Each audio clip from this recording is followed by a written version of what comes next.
A'udhu billahi minash shaitanir rajim.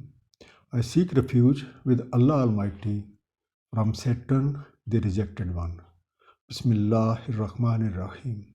By the name of Allah, the Beneficent, the Merciful. Alhamdulillahi Rabbil Alameen.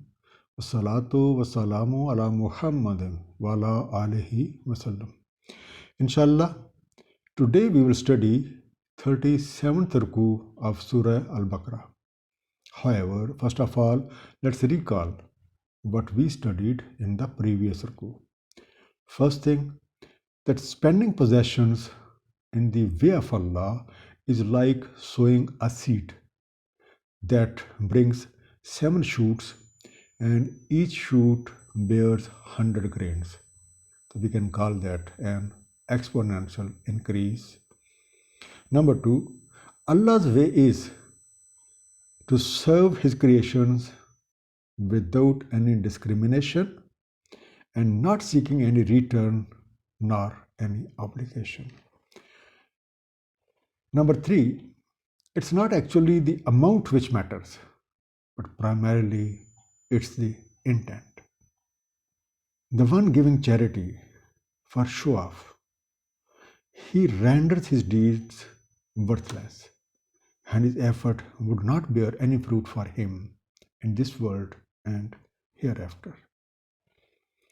Last thing, anything which has a share for everyone that prospers, while on the other hand, anything which is not shared, that is likely to perish.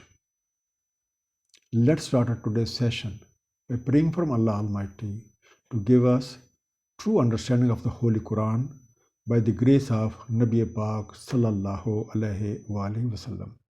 Surah Al-Baqarah, Ruku number 37, and that is from verses 267 to 273. Bismillahir Rahmanir Rahim. Ya ayyuhalladhina amanu anfiqu min tayyibati ma kasabtum.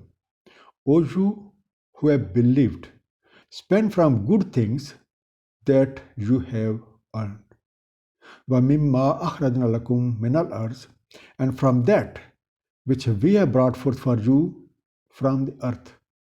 Wala tayammamul khabisa minhu tunfiqun, and don't aim at spending defective from it.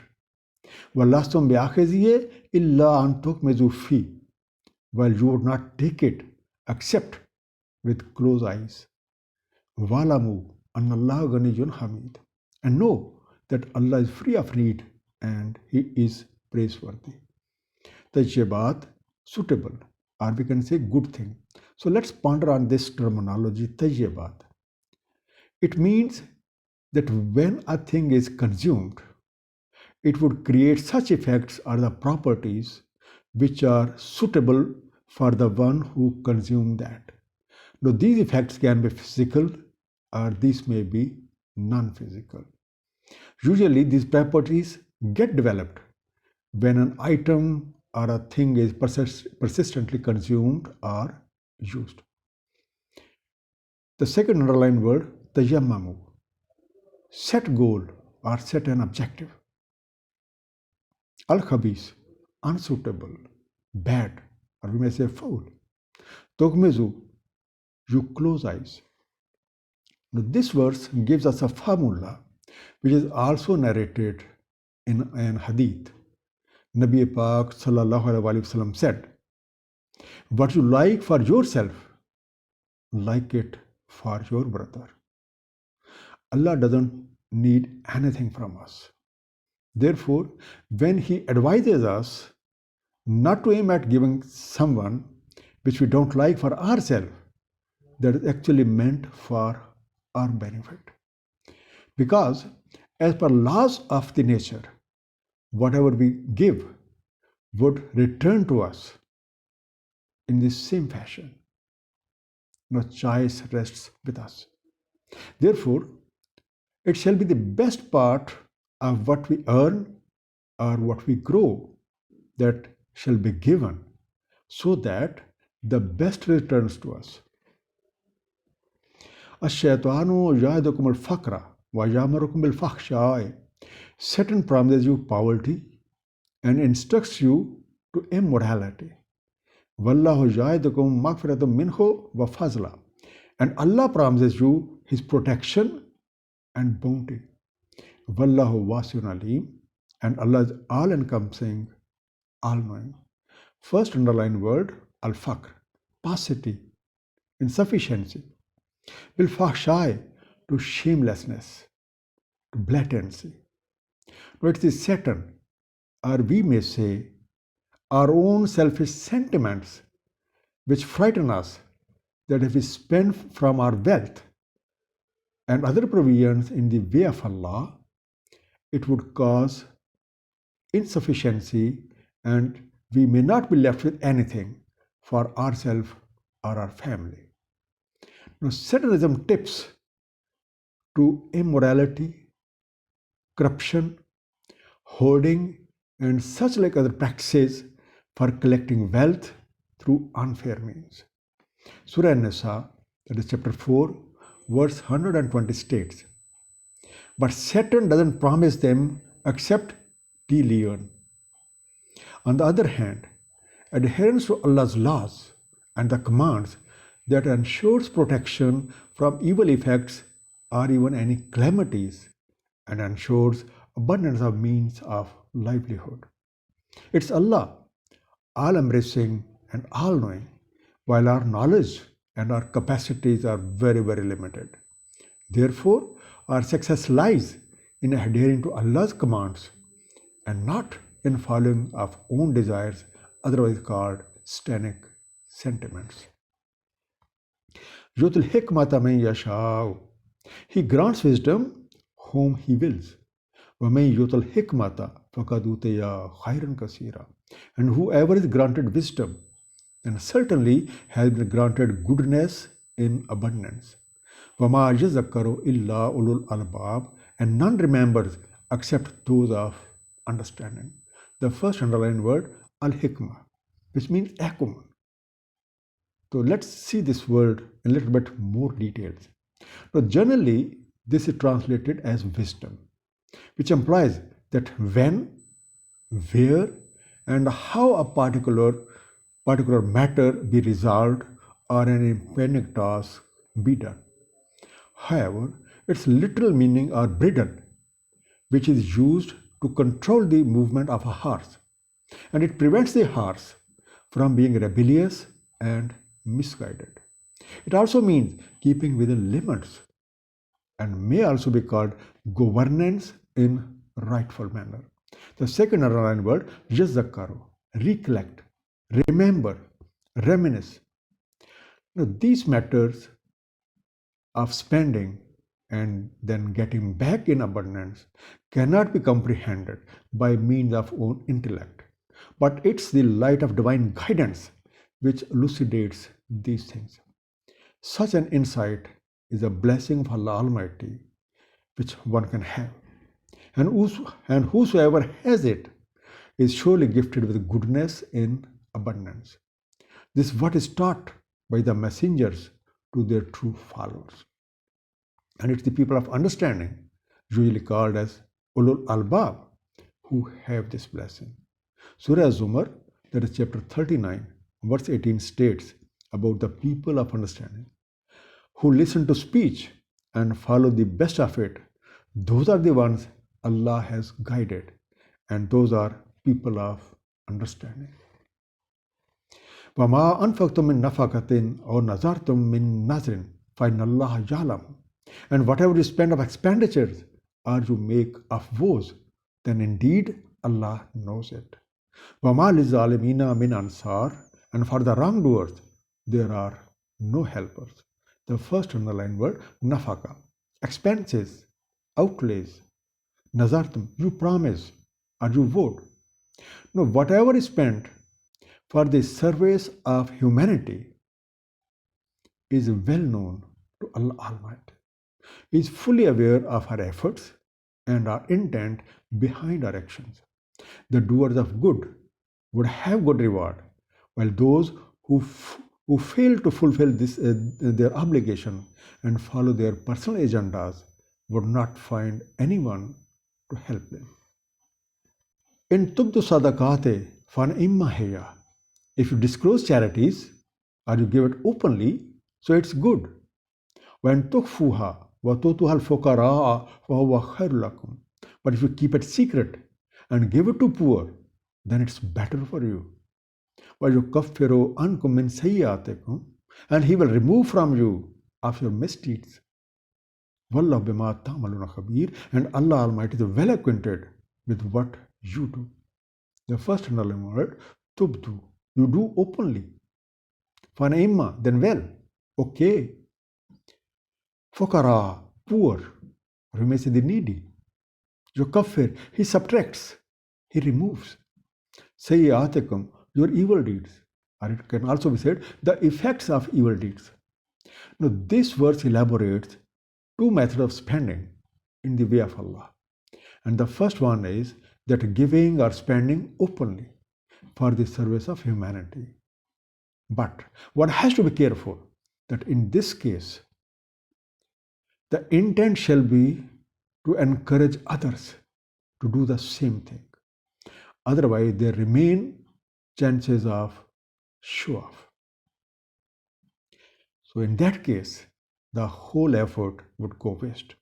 As stated in Surah Al-Baqarah, the verse 264, O you who have believed, don't invalidate your charities with reminders or injury, as does one who spends his wealth to be seen by the people and doesn't believe in Allah and the day of hereafter. Now, the second method of giving charity is covertly. Now, this method has been narrated in one of the hadith. Nabi Pak sallallahu alaihi wasallam said, while giving charity, once you give it with your right hand, your left hand shall not know that. Now, this method is preferable as there are no chances of show off. This kind of giving has the ability of erasing imprint of evil deeds from yourself. Allah Almighty knows the effects of your intent and actions on yourself, as He is fully aware what we are doing. Laisa alayka hudahum walakin Allah yahdi man yasha. Not upon you is their guidance, but Allah guides whoever wills. وَمَا تُنْفِقُوا مِنْ خَيْرٍ فَلِأَنفُسِكُمْ, and whatever you spend of good, so it is for yourself. وَمَا تُنْفِقُونَ إِلَّا ابْتِغَاءَ وَجْهِ اللَّهِ, and don't you spend except seeking the acquaintance of Allah. وَمَا تُنْفِقُوا مِنْ خَيْرٍ يُوَفَّى إِلَيْكُمْ وَأَنْتُمْ لَا تُظْلَمُونَ, and whatever you spend of good will be fully repaid to you, and you will not be wronged.